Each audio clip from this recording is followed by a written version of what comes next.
CJ, thanks very much for joining me on the show. Let's start with New York Mayor Democratic nominee Zohran Mamdani, who's having yet another totally normal one. This time he's repeatedly refused to say that Hamas should lay down its weapons. Have a look at this. Do you believe that Hamas should lay down their weapons and leave the leadership in Gaza? I believe that any future here in New York City is one that we have to make sure that's affordable for all. And as it pertains to Israel and Palestine, that we have to ensure that there is peace. And that is the future that we have to fight for. But you won't say that Hamas should lay down their arms and give up leadership in Gaza. I don't really have opinions about the future of Hamas and Israel beyond the question of justice and safety and the fact that anything has to abide by international law. And that applies to Hamas, that applies to the Israeli military, applies to anyone you could ask me about. CJ, what an utterly bizarre lack of response. I mean, Hamas is a terror group. Why is it so hard for him to say, yes, these jihadis should indeed lay down their weapons? Yeah, why is it so hard for Democrats to condemn terrorists? You know, it's a question that puzzles me every single day. But Zohran Mamdani is yet another example of a Democrat who lacks the courage to meet the moment.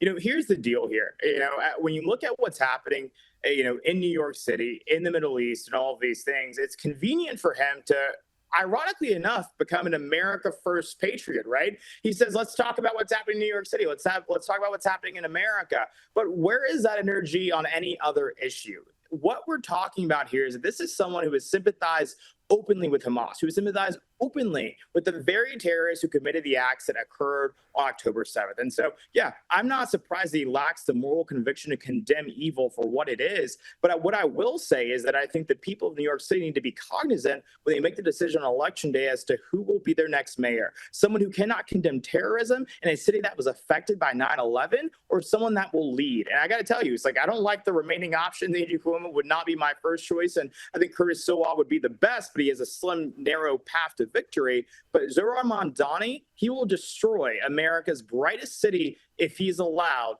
to take office. Oh, look, I don't doubt that. You're right. I mean, the candidates on the table right now are really, you know, it's slim pickings, but Zohran Mamdani is an absolute shocker, and it would be dangerous, I think, if he was to get in. Now, veteran Democratic strategist James Carville, who, look, he's been a very frequent critic of Donald Trump, but he now says that the president does deserve due credit for negotiating a peace deal to stop the war in Gaza. Have a listen. Bringing these hostages back, I don't know, you know, you can say, well, it may not last that long, but you know what? He did it. And I think he looks, he deserves some credit for it. Right? They just do. The reality is, CJ, Donald Trump has been able to do what the Democrats could not. Not one Democrat has been able to do this. And of all the people, James Carville has at least given some acknowledgement. It's a real shame that the Dems cannot do the same. You know, you're exactly right. President Trump did in 10 months what Joe Biden could not do in 4 years. And he did it through the old-fashioned Reagan ideal of peace through strength. And he deserves a lot of credit for it. And I got to tell you that a lot of folks leading up to this incredible peace deal said that it was impossible. They said that it could not be done. But President Trump did the impossible, as he does every single day. And so when I look at what the left is saying and all of these things, they want to say free Palestine this, free Palestine that. Well, President Trump just did that. So give him his flowers, thank him, show your gratitude, because he did, as I just said, what Joe Biden showed an inability to do every single day. You want to know why he could not do it? Because the world didn't respect him. Our enemies didn't fear him. But President Trump, again, has restored American strength and integrity on the world stage. And that is why this deal was done. And that is why this deal will sustain. It is an incredible march towards peace that we have never seen before. And God bless him for it, because as the Bible said, blessed are the peacemakers. Yeah, and Donald Trump's been the only leader, really, around the world, to be honest, with the moral clarity and the moral courage to say, you know, all hell will break loose if Hamas does not release the hostages. He said it from day one, and here we are today. So, you know, all credit to him. He deserves all the credit he gets on this. Meanwhile, the president has confirmed that he authorised the CIA to conduct covert operations inside Venezuela and said he was considering strikes targeting drug cartels there. US forces have already conducted at least 5 strikes on suspected drug-carrying boats in the Caribbean Caribbean in recent weeks, killing 27 people. Now, Donald Trump was asked today why he is not stopping the boats via the Coast Guard instead of striking them. Here was his response. Because we've been doing that for 30 years and it has been totally ineffective. They have faster boats. Some of these boats are seriously, I mean, they're world-class speedboats, but they're not faster than missiles. But we've been trying to do that for years, and so much of the drugs, 25–30%, would come in through the seas. Right now we have, I would say, none coming in through the seas. CJ, human rights experts are calling this extrajudicial executions, but safety comes first, right? I mean, this is an administration that is not mucking around, clearly, and not taking any chances to protect its citizens. You're exactly right. These people are not drug dealers. They're narco-terrorists. And I think that we should treat terrorists in the way in which President Trump is treating them. Our national security is the most paramount thing, but also, too, let's get down to the brass tacks of all of this, right? These people are poisoning Americans. They are coming and bringing this poison into our borders. They're, leading to the death of many, many young people all across this country. I've lost friends because of the terrible, despicable things these folks are bringing into our country. And so President Trump is exactly right to, respond to this with acts of strength. And I think that he'll continue to do it. And I think the American people resoundingly support his actions in doing so. And so I've got to say, while many of the folks in the mainstream media may be clutching their pearls, the American people are clapping their hands. Yeah, look, I don't doubt that. Absolutely, safety first. Now, Democratic lawmakers have stormed House Speaker Mike Johnson's office, demanding that he swear in a newly elected representative. Have a look at this.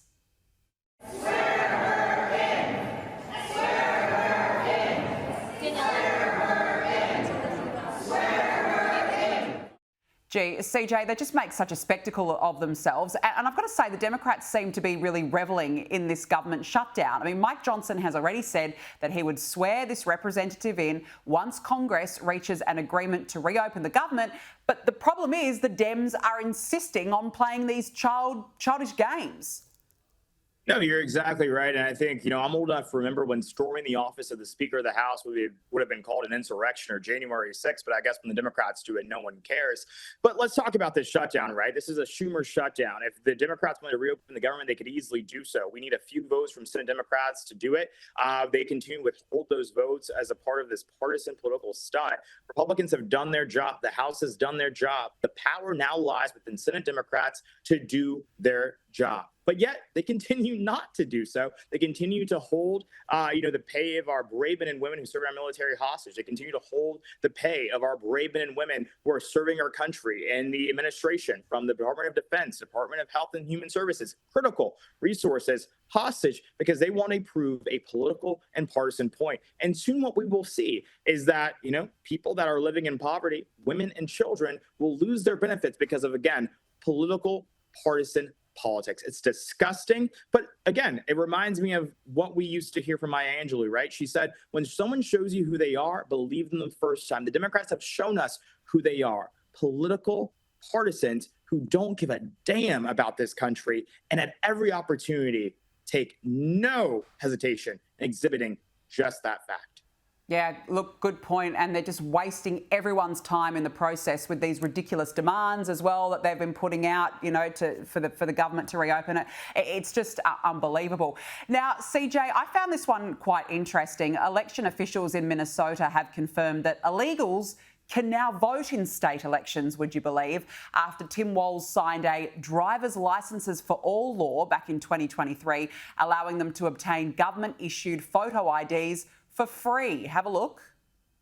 It's done. A packed room at the St. Paul Armory erupted after the governor's signature made driver's license for all the law of the land. So we give driver's licenses to anyone here. You don't have to be a citizen. You don't have to, which is a photo ID. So if someone comes in, they register, they have the driver's license, but they have an incorrect social or no social or whatever. So then they become incomplete. But if they walk in to vote with their driver's license, does that make them all of a sudden now okay?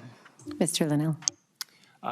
Madam Chair, so the designation on the roster for someone whose registration had been incomplete, if they present the election judge with that acceptable identification document, that would clear the challenge from the roster and they would be permitted to cast a ballot.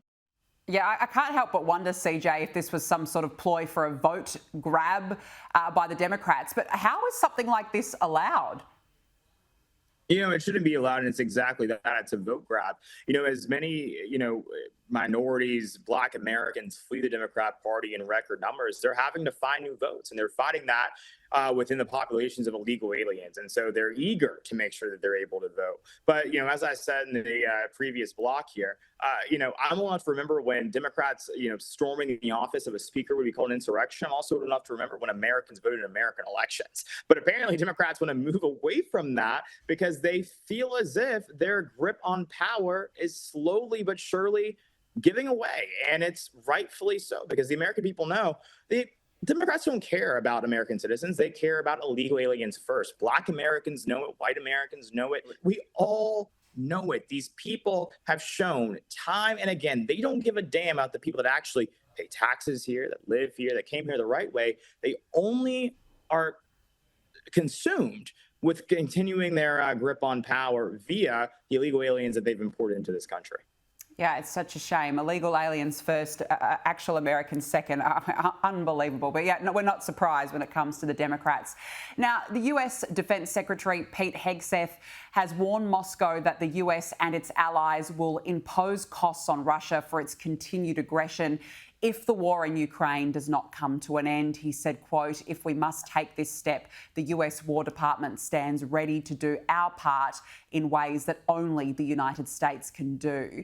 CJ, of course, there was that summit recently with Donald Trump and Vladimir Putin on working towards ending this war, but it does seem to be now at a stalemate. How likely is it that the US will indeed step up and make good on these threats if Moscow does not come to the table? Well, I'll tell you, I was with the Secretary of War, Pete Hegseth, just last week, and when we were talking about this, he said that, the Trump doctrine is peace through strength. Marco Rubio has the peace part, and Pete Hegseth has the war part. And I guarantee you that we're going to work to ensure that both of those factions are working in tandem with one another. With a president that actually leads from the front and not from behind, I think Russia knows who they're dealing with. I think Vladimir Putin knows who he's dealing with, and also Zelensky knows who he's dealing with. And so rest assured, you should all know that President Trump is not going to stop until we ensure that there is peace in this situation. And as has been demonstrated by the way in which he handled the conflict between Hamas and Israel, which some would say was a lot more trickier than what we're seeing between Russia and Ukraine, he's going to continue to, again, lead by that doctrine, peace through strength, but also what we like to say here in America, FAFO. And I got to tell you, I don't think Russia wants to find out. I don't think Ukraine wants to find out either. And so I think all these folks are going to come to the table, and there's going to be peace very soon in that region. Well, look, if anyone can do it, it's Donald Trump. He's done one war. He's helped with that. Let's see Russia, Ukraine next. CJ Pearson, nice to catch up with you. Thank you very much for your time this evening.